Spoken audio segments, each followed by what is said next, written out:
Tout sur elle. Tout sur elle. Tout sur elle. Tout sur elle. Tout sur elle. Tout sur elle. Tout sur elle. Tout sur elle. Bienvenue dans Tout sur elle, un podcast sur la santé physique, mentale et sociale des femmes, pour les femmes et celles et ceux qui les entourent. Bref, pour tout le monde. C'est un podcast d'Anna Roy. Salut Anna. Salut Nina.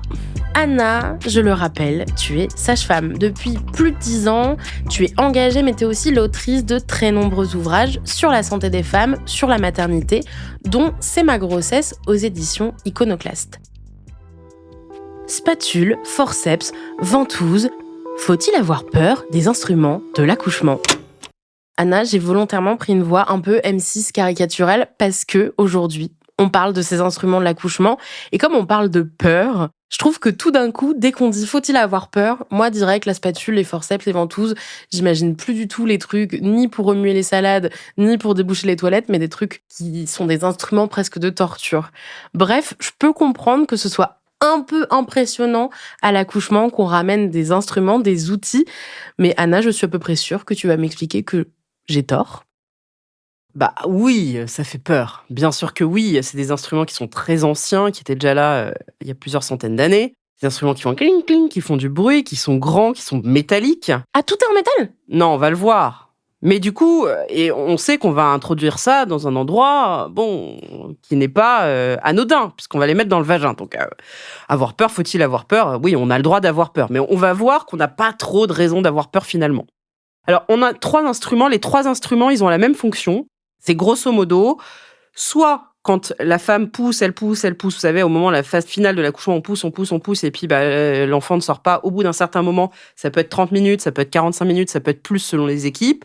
Eh bien, on fait sortir le bébé avec ces instruments. Ou alors, on a commencé à pousser et malheureusement, le bébé ne supporte pas, ou on n'a pas commencé à pousser d'ailleurs, et le bébé ne supporte pas les contractions, c'est-à-dire qu'il monte des altérations de son rythme cardiaque. Et là, pareil, c'est pour raccourcir, pour vite qu'il naisse, quoi. C'est un peu comme la césarienne, mais quand l'enfant est déjà dans le bassin. En fait, tu fais un geste qui accompagne depuis tout à l'heure tes explications, qui est un geste de tirer. Ouais. Les 3 servent à tirer, les spatules, le forceps, la ventouse ? Non. Alors, premier type d'instrument, on va parler de la ventouse. La ventouse, Ça ressemble à s'y méprendre à un mini débouche-toilette.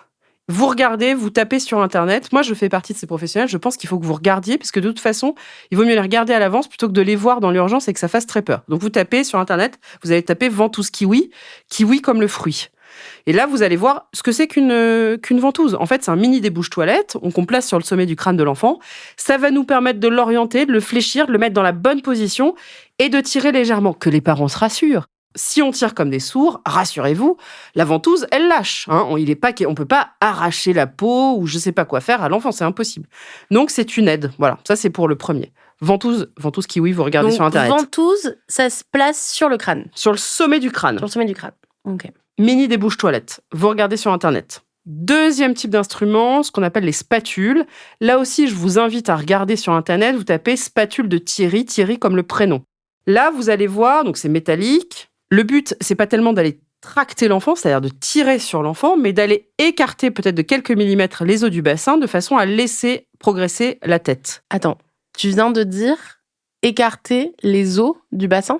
Oui, mais de 1 mm, 2 mm. D'accord. Enfin, c'est juste Ok. laisser un peu de place, un peu de mouvement. Regarde, c'est comme le chausse-pied. D'accord. Tu vois, le chausse-pied, on n'écarte pas de 2 cm. C'est Non, vraiment. on laisse un petite place. On fait un peu de jeu, quoi. Et les spatules, on les appelle les cuillères aussi, non ? Des fois. Oui, on peut les appeler les cuillères. Ça Ok. ressemble d'ailleurs quand on regarde vraiment à des Un peu à couverts des à cuillères. salade. Alors souvent, quand vous regardez sur Internet, vous dites « Ah, mais c'est horrible, qu'est-ce que c'est que c'est... » Vous allez voir que c'est crénelé. Là, c'est juste pour que le chirurgien, le gynécologue obstétricien puisse mettre ses doigts. D'accord. Donc ça, et c'est grand, oui, ça fait, je sais pas exactement quelle taille, mais une trentaine de centimètres, en tout cas, c'est certain. Ce qui est très impressionnant, c'est que ça fait, quand on les ouvre, ils sont dans des sachets stériles, souvent ça fait du bruit cling-cling sur la table métallique, qui est elle-même métallique. Et ensuite, on a les forceps. Alors là, il y en a plusieurs types. Là, n'hésitez pas non plus à regarder sur Internet. Et là, le but, c'est d'aller tracter, c'est d'aller, effectivement, on place de part et d'autre de la tête de l'enfant et on va tracter l'enfant vers la sortie. Je veux vous rassurer. Rassure-nous, s'il te plaît. Rassure les femmes qui vont accoucher là dans quelques mois. Les gynécologues obstétriciens qui travaillent dans nos hôpitaux français sont des gens qui sont formés, qui font plus de 10 ans d'études, qui ont l'habitude, qui en ont pratiqué, repratiqué. Et surtout, ils ont plus peur de la césarienne. J'en sais rien. Par exemple, on peut imaginer qu'un forceps en 1863, là, c'est un peu touchy parce qu'on faisait pas de césarienne. Et donc, on tirait comme des sourds. Évidemment, on pouvait grandement abîmer les enfants et les mères. Là, c'est plus le cas. On n'a plus peur de la césarienne. C'est-à-dire que si un gynécologue obstétricien se dit « Ouh là là, c'est difficile, etc. », il laisse tomber et il part au bloc opératoire pour pratiquer une césarienne. Donc, c'est plus... Mais malheureusement, dans l'imaginaire collectif, il y a ça qui reste, cette idée que on va fracasser les enfants, quoi. Non et non. Heureusement que non. C'est une aide. J'adore la Nina, elle a des yeux qui lui sortent de la tête. Mais en fait, je me dis, j'imagine ce que ça fait d'entendre le bruit et surtout, c'est vrai que quand on regarde des photos, ouais, c'est un peu impressionnant d'avoir ça. C'est très impressionnant. Il se passe beaucoup de choses en fait, en même temps quand même. C'est très impressionnant et puis même quand on le ressent, même si on est bien informé, etc., du coup, le bébé va avancer très vite, va progresser très vite dans le bassin. Ça fait une sensation qui est forte. Alors, le plus souvent, vous êtes anesthésié quand même. Vous avez une anesthésie péridurale ou une anesthésie, mais oui, ça reste impressionnant. Moi, par exemple, en tant que sage-femme, bizarrement, alors nos peurs se cristallisent à différents endroits, mais moi, c'était la chose dont j'avais le plus peur. Ok. Mais alors, c'est un peu irrationnel, parce qu'en plus, je savais que les gynécologues obstétriciens qui me prendraient en charge étaient compétents, tout ça, mais j'avais une crainte que je ne peux pas expliquer, quoi, qui n'était pas rationnelle. Donc, j'ai poussé comme une folle furieuse, tellement j'avais peur de ça. Ça concerne combien d'accouchements environ l'utilisation des forceps, alors, des spatules, des ventouses? Enquête périnatale 2021, c'est 12,4% des accouchements. Bien sûr, ce chiffre, il est majoré si c'est un premier enfant. Il est beaucoup plus faible si c'est un deuxième ou troisième enfant. Voilà, évidemment. C'est au premier enfant par les voies naturelles que ce chiffre est plus important que 12,4 du coup. Donc, c'est un peu plus d'un accouchement sur 10, quoi. Oui, pour un premier, c'est plus d'un accouchement sur 10. Donc, les gynécos, les sages-femmes, les infirmières en utilisent souvent. Les gens qui sont présents à l'accouchement, les praticiens en utilisent souvent, puisque c'est 1 sur 10. Bah oui, moi je trouve que c'est fréquent, surtout pour un premier. Autant c'est vraiment rare pour les autres, mais pour le premier, oui, c'est... Alors attention, c'est pas du tout tout le monde qui les utilise, c'est uniquement les gynécologues obstétriciens, c'est tout. Il y a personne d'autre n'utilise les instruments. Les sages-femmes peuvent être amenées à en réaliser en cas d'extrême urgence, mais il faut bien se dire que c'est des gynécologues obstétriciens qui les réalisent. Quand est-ce qu'on les utilise? Qu'est-ce qui fait qu'on va avoir besoin précisément d'aller utiliser ces instruments-là? Qu'est-ce qui se passe moins bien que prévu? Est-ce que le bébé est trop gros? Est-ce que... Alors, ouais, c'est déjà important de dire que pour qu'on puisse les utiliser, il faut que l'enfant soit déjà dans le bassin. Ok. C'est-à-dire que même si vous êtes ouvert à 10 cm, mais que le bébé est au-dessus du bassin, on ne pourra pas aller le chercher parce que c'est trop loin et on pratiquera une césarienne. Donc c'est vraiment pour les enfants qui sont déjà dans les bassins. Et soit qui disent « il faut que je sorte vite parce qu'il montre qu'il a des anomalies de son rythme cardiaque fœtal », soit parce qu'en fait, sa maman, elle pousse, mais malgré tous ses efforts démesurés, eh bien, il ne sort pas. Ce qui est très important de se dire, c'est qu'en tout cas, les forceps ou tous les instruments ne remplacent pas la force de pousser. Parce que souvent, les femmes, elles se disent « ah, ils vont chercher des instruments, bon, ça me fait pas rire, mais en même temps, je vais enfin pouvoir me reposer ». Pas du tout. C'est pour potentialiser les efforts de pousser. Ça ne peut pas remplacer. Là encore, mais en même temps, c'est une façon de vous dire aussi, parce que les femmes, elles disent « ah non, mais moi, j'ai rien fait, c'est les forceps qui ont sorti mon enfant ». Ah non, pas du tout. C'est vous qui avez sorti les enfants avec une petite aide. Mais en tout cas, c'est vous qui avez sorti votre enfant, personne d'autre. C'est un chausse-pied. Exactement, c'est un chausse-pied, et même quand on tire légèrement, c'est vraiment vous qui potentialisez, enfin, c'est vous qui faites l'effort. Est-ce qu'on peut utiliser des instruments en cas d'accouchement par césarienne? Parce que soit ma mère m'a menti, soit je suis née à césarienne et instrument, tellement apparemment j'étais un gros bébé. Alors oui, ça peut arriver, on peut utiliser des ventouses, des spatules, j'ai jamais vu, mais ça doit être possible, et on peut utiliser des forceps, bien sûr, parce que parfois, la sortie n'est pas aisée. Donc tu vois, c'était ton cas à toi, oui, bien sûr, on le voit. Donc en fait, dans tous les cas, césarienne ou accouchement par voie basse, les instruments, ça va faciliter le boulot aussi du gynéco qui a besoin à un moment donné d'aider la sortie du bébé. Non, ça facilite pas son boulot, parce que ce qui faciliterait son boulot, c'est qu'une femme accouche normalement par voie naturelle, sans son aide, avec une sage-femme pépère, tranquille. Donc dire que ça fait plaisir au gynéco, ça je l'entends parfois, ça me un peu hérisse. Là, je prends la défense de mes confrères, mes consoeurs. Non, ils le font parce que la sage-femme a appelé. C'est d'ailleurs la sage-femme qui appelle et qui dit « ah, là, on s'en sort pas, il faut que tu viennes filer un coup de main ». Mais en aucun cas, ça facilite leur travail, ça le complique plutôt qu'autre chose. C'est donc la sage-femme qui voit qu'il y a un besoin ou le gynéco s'il était déjà présent. Et ensuite, c'est le gynéco qui décide si oui ou non il y a à utiliser ces instruments. Les accouchements en France, à plus de 80%, sont faits par des sages-femmes. Donc, c'est vraiment le cas classique. C'est je suis avec ma sage-femme, l'infirmière, le coparent, on est tous les 4 et tout va très bien, plus ou moins des étudiants. L'accouchement a commencé, les phases de poussée. Et la sage-femme dit, bon, je suis désolée, le bébé ne progresse pas assez ou non, le bébé va pas bien. Je vais appeler le gynécologue obstétricien pour qu'il vienne vous filer un coup de main. Donc, en fait, la sage-femme a déjà une partie de la réponse. Elle l'appelle pour ça, pour faire ça. Elle l'appelle pas parce que elle veut faire du tricot ou boire le thé. En général, quand elle l'appelle, c'est que voilà. Et après, évidemment, c'est au gynécologue obstétricien que revient la décision finale et qui va prendre la décision ou pas de poser des instruments. Tu as dit tout à l'heure qu'on ne cassait pas les bébés en utilisant ces instruments. Est-ce que ça peut faire mal? Et si oui, à qui? Est-ce que ça peut faire mal à la personne qui accouche? Est-ce que ça peut faire mal quand même au nouveau-né ou personne n'a mal? Non, là, il faut pas mentir. Et puis, moi, ça me plaît pas du tout qu'on fasse parler les bébés sans leur avoir posé la question. Mais on dit non, mais ça fait pas mal au bébé. Oh, oui, oh. Alors moi, plusieurs fois, je me suis appliqué des ventouses que je me suis mis sur l'avant-bras, puis j'ai tiré très légèrement. Et c'est pas du tout agréable, ça. Pareil, on peut imaginer que se faire prendre la tête entre deux parois métalliques toutes froides, c'est pas agréable non plus. Donc moi, j'aime pas qu'on fasse parler les bébés, de dire qu'ils ont... Alors, on va les observer, on va regarder. Moi, je les regarde beaucoup, ces bébés, parce que ça m'inquiète beaucoup de savoir s'ils ont mal. Si on pense qu'ils ont mal, on a des critères objectifs qui nous permettent de penser qu'ils ont mal ou pas mal, on leur donnera des antalgiques. Ils n'ont pas tous mal, mais certains ont mal, oui, bien sûr. Après... on peut parler aussi des complications plus graves, mais là, c'est peut-être pas utile d'en parler. Il peut y avoir des complications beaucoup plus graves, mais c'est des complications qui sont exceptionnelles. Et après, du côté des femmes, ça dépend. Ça peut rien faire, et puis il peut y avoir, effectivement, des fois, c'est pas mal de revoir s'il y a des douleurs résiduelles spécifiques après l'accouchement. Le lien entre... on reviendra, je pense, au cas plus grave quand même après, mais le lien entre utilisation des instruments et déchirure et épisio, est-ce que quand on utilise des instruments, on a plus tendance à ce qu'il y ait une déchirure? Est-ce que ça limite cette tendance?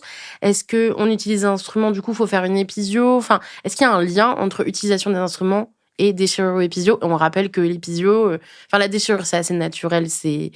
La déchirure, on rappelle, c'est à la sortie du bébé. Il peut y avoir une déchirure qui se fait entre le vagin et l'anus. Et l'épisio, ça va être une sorte de déchirure, mais chirurgicale. C'est à peu près ça. Est-ce qu'il y a un lien entre instruments et ces deux choses? D'abord, il faut dire que la déchirure est très fréquente au cours des accouchements et que c'est assez banal. On a un corps qui est fait pour se réparer. Souvent, ça atteint les muqueuses, etc. Et les déchirures, on s'en remet bien globalement. Et bien sûr qu'il y a des déchirures qui se passent mal, évidemment. Mais en tout cas, globalement, l'épisiotomie, effectivement, tu le disais, on fait une incision avec un ciseau chirurgical. Eh bien, j'ai une mauvaise nouvelle. Effectivement, l'utilisation des instruments augmente le taux de déchirure et augmente le taux d'épisiotomie. Et on comprend assez aisément pourquoi. C'est parce que l'enfant sort parfois un peu plus vite.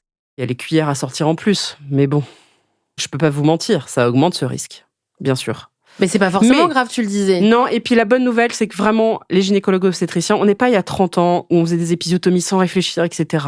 Là, on est beaucoup plus sensibilisés au travail, au périnée, etc.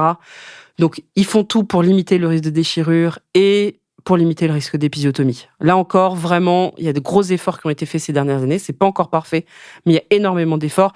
Et preuve en est, le taux d'épisiotomie a littéralement chuté dans notre pays. Tout à l'heure, tu évoquais des potentielles complications liées à l'utilisation des instruments. Est-ce que tu veux bien quand même revenir dessus? Alors, moi, ce que je propose, c'est qu'on fasse un épisode spécial complications graves de l'accouchement. En fait, dans toutes les pratiques obstétricales, il y a des cas rarissimes où, effectivement, le pronostic vital est mis en jeu, et en particulier celui des bébés. Mais il faut le dire et le redire et le redire, ceci est exceptionnel. Voilà. Mais on en reparlera. On reparlera de tout ça, c'est promis. Le plus souvent, il se passe rien pour les bébés. Et parfois, ils ont besoin d'un peu d'antalgique ou ils ont besoin, parce qu'ils ont des petits hématomes, des petites traces qui disparaissent en quelques heures, voire en quelques jours. Voilà. Et pour les mères, on surveille bien sûr, et ça c'est pour ça que c'est important d'avoir une sage-femme à domicile qui continue de vous surveiller après l'hospitalisation en maternité. On vérifie que sur le plan périnéal et même du bassin et des ligaments et tout ça, tout va bien. Mais ça peut laisser des traces, oui, bien sûr. Pendant cet accouchement, où va y avoir l'utilisation d'instruments, on l'a vu, si vous allez regarder des photos, vous verrez, ça peut être un tout petit peu impressionnant. Et pour beaucoup de femmes, il y a un coparent, il y a quelqu'un qui est présent avec elle en salle d'accouchement. on recommande qu'il reste, qu'il... Il faut avoir cette discussion avant, mais même ça concerne tous les accouchements. Est-ce que le coparent veut être là au moment de l'expulsion? On appelle ça l'expulsion, le moment où le bébé sort. En tout cas, ce que je peux conseiller aux coparents, c'est que quand on utilise des instruments, quels qu'ils soient, c'est de pas aller regarder ce qui se passe en bas. Parce qu'en fait, le problème, c'est que les futurs pères, c'est un peu comme quand il y a un accident de voiture dans la rue. Vous voyez ce réflexe? On veut pas regarder. On se dit, non, je vais pas regarder ce qui se passe. Il vient d'avoir un accident tragique, on regarde pas. Et on sait pas pourquoi. On regarde. Et ben l'accouchement un peu traumatique comme ça, c'est exactement pareil. On veut pas regarder, mais on va regarder quand même. Là, vraiment, je vous invite à ne pas regarder. Il y a que des gens tordus comme des sages-femmes ou des gynécologues obstétriciens qui peuvent trouver que ça peut être une très belle sortie, parce que le geste est bien fait, parce que ça nécessite un savoir-faire. Mais le commun des mortels va pas trouver ça beau, voire ça risque de laisser dans son cerveau des images qu'il faut pas qu'il restent, qui ne servent à rien. Et on peut peut-être même préciser que c'est bien de ne pas faire de commentaires, parce que vu que la personne qui accouche ne voit pas ce qui est en train de se passer, peut-être que le coparent, il pourrait tenter aussi de faire un commentaire très naturel, c'est-à-dire « Oh là là, je voyais pas ça comme ça » ou « Ah là là ». Alors ça, bravo de le dire. Bravo, parce que ça, c'est tout à fait vrai ce que tu dis. Il y a des coparents qui ont de tels regards ou qui blêmissent ou qui... et qu'effectivement, la femme se dit « Ok, donc là, je sais pas ce qui se passe en bas, mais c'est l'horreur. » Donc, oui, parce que pour nous, on en voit, et d'ailleurs, nous, on fera pas des têtes bizarres, parce que c'est notre quotidien. Pour vous, c'est pas votre quotidien. Donc moi, je déconseille vraiment de regarder. Peut-être qu'en fait, ça vous ferait rien, mais je suis pas sûre, quoi.